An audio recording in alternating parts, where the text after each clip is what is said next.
ಜೈಲಲ್ಲಿ ದರ್ಶನ್ರನ್ನ ಭೇಟಿಯಾಗದೆ ಸುಳ್ಳು ಕತೆ ಕಟ್ಟಿದ್ರ ಸಿದ್ಧಾರೂಢ. ದರ್ಶನ್ರನ್ನ ಭೇಟಿ ಮಾಡಿಸಿಲ್ಲ ಅಂತ ರಿಪೋರ್ಟ್ ಸಲ್ಲಿಕೆ ಆಗಿದೆ. ಕಾರಾಗೃಹ ಇಲಾಖೆಗೆ ಜೈಲಾಧಿಕಾರಿಗಳು ಈ ತರ ರಿಪೋರ್ಟ್ ಕೊಟ್ಟಿದ್ದಾರೆ.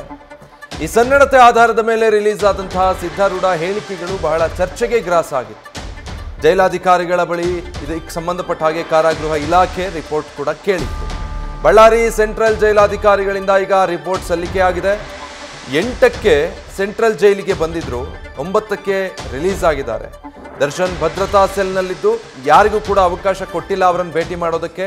ಸಿದ್ಧಾರೂಢ ರಿಲೀಸ್ಗೆ ರೆಫರ್ ಮಾಡಿದಂಥ ಅಧಿಕಾರಿ ಬಳಿಯೂ ಕೂಡ ಇದಕ್ಕೆ ಸಂಬಂಧಪಟ್ಟ ಹಾಗೆ ವರದಿ ಪಡ್ಕೊಂಡಿದ್ದಾರೆ. ವರದಿಯಲ್ಲಿ ಅವರು ಹೇಳ್ತಾ ಇರೋದು ದರ್ಶನನ್ನ ಯಾರಿಗೂ ಭೇಟಿ ಮಾಡೋದಕ್ಕೆ ಅವಕಾಶ ಕೊಟ್ಟಿಲ್ಲ ಅಂತ. ಡೀಟೇಲ್ಸ್ ಕೊಡ್ತಾರೆ ಈ ಬಗ್ಗೆ ಸಂದೇಶ್.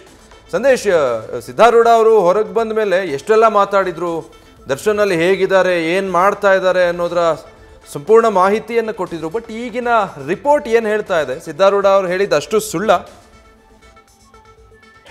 ವಿಜಯ್, ಈಗ ಪ್ರಮುಖವಾಗಿ ಯಾವಾಗ ತುರುವನೂರು ಸಿದ್ಧಾರೂಢ ಅವರು ದರ್ಶನ್ ಕುರಿತಂತೆ ಮಾಹಿತಿಯನ್ನ ಅಂದ್ರೆ ಸನ್ನಡತೆ ಆಧಾರದ ಮೇಲೆ ಜೈಲಿನಿಂದ ಹೊರಗೆ ಬಂದ ನಂತರ ಮಾಧ್ಯಮಗಳ ಮುಂದೆ ಸಾಕಷ್ಟು ಹೇಳಿಕೆಗಳನ್ನ ಕೊಟ್ಟಿದ್ರು. ಅದರಲ್ಲಿ ಪ್ರಮುಖವಾಗಿರುವಂತದ್ದು, ದರ್ಶನ್ ಅವರನ್ನ ನಾನು 12 ನಿಮಿಷ ಭೇಟಿ ಆಗ್ತೀನಿ, 10 ನಿಮಿಷ ಅವರಿಗೆ ಧ್ಯಾನ ಹೇಳ್ಕೊಡ್ತೀನಿ, 2 ನಿಮಿಷ ನನ್ನ ಬಗ್ಗೆ ಅವರು ವಿಚಾರಿಸ್ತಾರೆ, ಇವೆಲ್ಲವನ್ನು ಕೂಡ ಅವ್ರಿಗೆ ಹೇಳ್ತೀನಿ, ಅಂದ್ರೆ ನನ್ನ ಬಗ್ಗೆ ಎಲ್ಲ ಕಂಪ್ಲೀಟ್ ಆಗಿ ಹೇಳ್ತೀನಿ ಅನ್ನೋ ಮಾತನ್ನ ಹೇಳಿದ್ರು.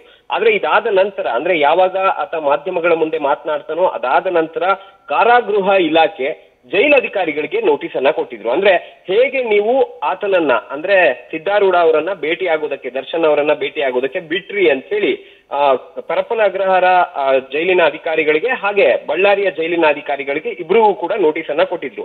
ಅದಕ್ಕೆ ಈಗ ಸದ್ಯ ಪರಪ್ಪನ ಅಗ್ರಹಾರ ಜೈಲಧಿಕಾರಿಗಳು ಹಾಗೆ ಬಳ್ಳಾರಿ ಜೈಲಧಿಕಾರಿಗಳು ಕಾರಾಗೃಹ ಇಲಾಖೆಗೆ ರಿಪ್ಲೈ ಅನ್ನ ಕೊಟ್ಟಿದ್ದಾರೆ. ಅದರಲ್ಲಿ ಪ್ರಮುಖವಾಗಿ ಬಳ್ಳಾರಿ ಜೈಲಾಧಿಕಾರಿಗಳು ಜೈಲಿಗೆ ನಾವು ಬಿಟ್ಟಾಗ, ಅಂದ್ರೆ ಸೆಂಟ್ರಲ್ ಜೈಲಿಗೆ ಬಿಟ್ಟಾಗ ಅವರ ಅಧೀನದಲ್ಲಿರ್ತಾರೆ, ಪರಪ್ಪನ ಅಗ್ರಹಾರ ಜೈಲಧಿಕಾರಿಗಳ ಅಧೀನದಲ್ಲಿರ್ತಾರೆ. ಹಾಗಾಗಿ ನಾವು ಇದಕ್ಕೆ ಸಂಬಂಧಪಟ್ಟಂತೆ ಯಾವುದೇ ರೀತಿಯ ಉತ್ತರವನ್ನ ಕೊಡೋದಕ್ಕೆ ಬರೋದಿಲ್ಲ ಅನ್ನೋ ಮಾತನ್ನ ಹೇಳಿದ್ರೆ, ಮತ್ತೊಂದು ಕಡೆ ಪರಪ್ಪನ ಅಗ್ರಹಾರ ಜೈಲಧಿಕಾರಿಗಳು ಕೊಟ್ಟಿರುವಂತಹ ಉತ್ತರ ಇಲ್ಲಿ ತುಂಬಾ ಇಂಟ್ರೆಸ್ಟಿಂಗ್ ಅನ್ನಿಸ್ತಿರುವಂತದ್ದು. ಅಂದ್ರೆ ನಾವು ಯಾವುದೇ ಕಾರಣಕ್ಕೂ ಕೂಡ ಆತನನ್ನ ಭೇಟಿ ಮಾಡೋದಕ್ಕೆ, ಅಂದ್ರೆ ದರ್ಶನ್ ಅವರನ್ನ ಭೇಟಿ ಮಾಡೋದಕ್ಕೆ ಬಿಟ್ಟಿಲ್ಲ. ಯಾಕಂದ್ರೆ ಇಲ್ಲಿ ಪ್ರಮುಖವಾಗಿರುವಂತದ್ದು, ದರ್ಶನ್ ಅವರನ್ನ ಭೇಟಿ ಮಾಡೋದಕ್ಕೆ ಬಿಡೋದಕ್ಕೂ ಆಗೋದಿಲ್ಲ. ಜೊತೆಗೆ ಈತ 8ನೇ ತಾರೀಕು ಬಳ್ಳಾರಿ ಜೈಲಿನಿಂದ ಪರಪ್ಪನ ಅಗ್ರಹಾರಕ್ಕೆ ಬರ್ತಾನೆ, 9ನೇ ತಾರೀಕು ಸನ್ನಡತೆ ಆಧಾರದ ಮೇಲೆ ರಿಲೀಸ್ ಆಗ್ತಾನೆ. ಹಾಗಾಗಿ ಇಲ್ಲಿ ಆತನನ್ನ ಭೇಟಿ ಮಾಡುವಂತಹ ಯಾವುದೇ ರೀತಿಯ ಸಂದರ್ಭವೇ ಬಂದಿಲ್ಲ ಅಂತ ಉತ್ತರ ಕೊಟ್ಟಿದ್ದಾರೆ. ಹಾಗಾಗಿ ಮುಂದಿನ ಹಂತದಲ್ಲಿ ಸಿದ್ಧಾರೂಢ ಅವ್ರಿಗೂ ಕೂಡ ನೋಟಿಸ್ ಅನ್ನ ಕೊಡುವಂತಹ ಸಾಧ್ಯತೆಗಳು ದಟ್ಟವಾಗಿದೆ.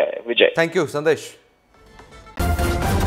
ನ್ಯೂಸ್ ಫಸ್ಟ್, ನಿರ್ಭೀತಿಯಿಂದ ನಿಮ್ಮ ಪರವಾಗಿ.